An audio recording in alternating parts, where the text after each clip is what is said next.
So I came across this avocado pasta recipe and I thought, why not recreate it? It's actually avocado season and I love to try out new recipe. So let me show you how I actually made mine.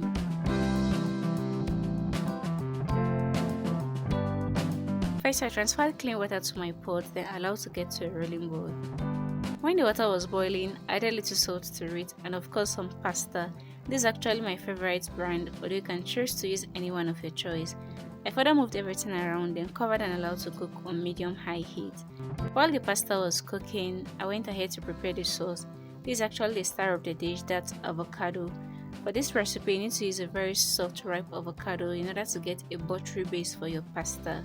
I also squeezed out little lemon juice to keep everything all fresh and zesty. Next, I seasoned up everything using a little black pepper, red pepper and some salt to taste.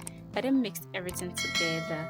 You can also choose to add garlic or herbs like cilantro, parsley or even basil, but this will require to blend up the whole mixture. I also added a little pasta water to mine in order to loosen up the consistency. Then mixed everything together till I achieved a smooth paste-like consistency, just like this.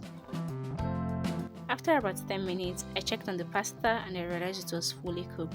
Though cooking time will vary depending on the product you're actually using. I further went ahead to strain out the pasta water. Remember the sauce that we made earlier on? I transferred it into the cooked pasta, then mixed everything together.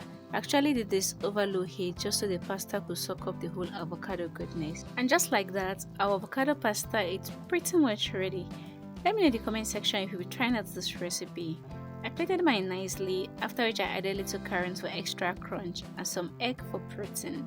Thank you very much for watching. Please kindly subscribe to the channel if you haven't. Like, share and leave me a comment in the comment section.